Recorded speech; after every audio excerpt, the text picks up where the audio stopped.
what I would like to know is from you as a practicing architects, you usually work to the brief of a client and it is to create a living space. Yeah, and usually the living space is to see how you meet their wants. And here we are in a city which is meant to serve not the wants but only to give you according to your needs. And then the project like Golconda comes to my mind. It's a very small project, but then we have a city with almost same aspiration, but then we have at everything large scale. So how do you, so it's not just architectural challenge, it's a town planning challenge.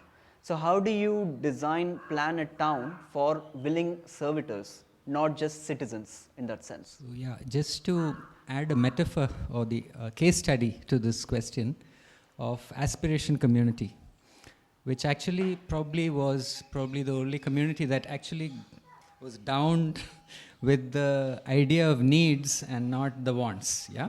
So they're basically living units, the sleeping spaces, connected to a central kitchen, dining, living area.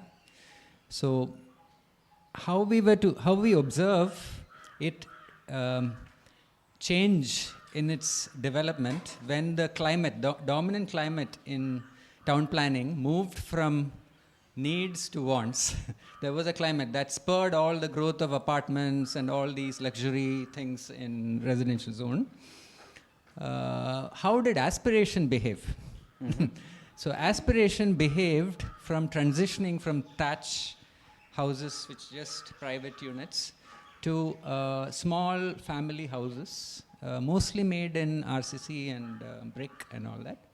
But if you were to go inside some of them and do a current analysis of what exactly happened, you would see that it still meets the criteria that Mother said of 30 square meters per person. Some of them are falling smaller, lower than that, you know.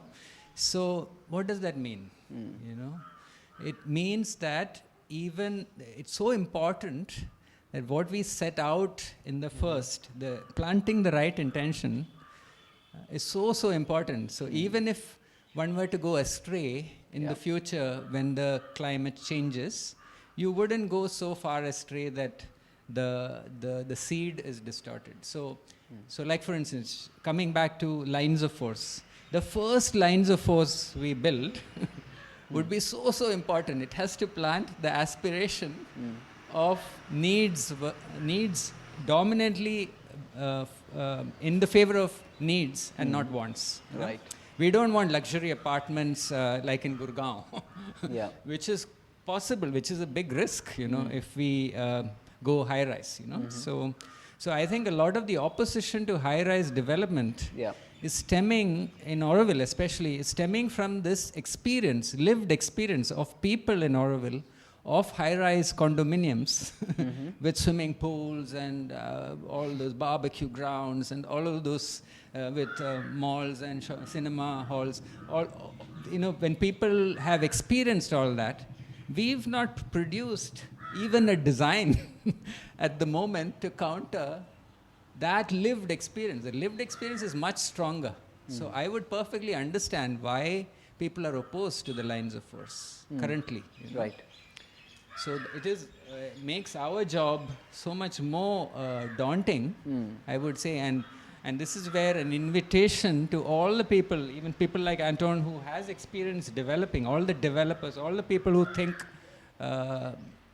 needs and not wants. It doesn't have to be architects or technocrats, to collaborate with the planning office, to come up with insights and cues, you know, even if sketch, a little write up a poem on the wall that can inspire you as you come up with solutions, no?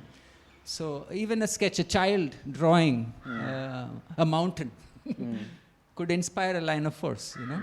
A lot of Roger's sketches were like children's sketches, you know. So I would say it's so much more important for us to all come together to go beyond that lived experience. And in that us, I would include myself, because my lived experience of the residential zone is not so great. So I have to break out of those experiences and come up more to the aspirational quality of needs.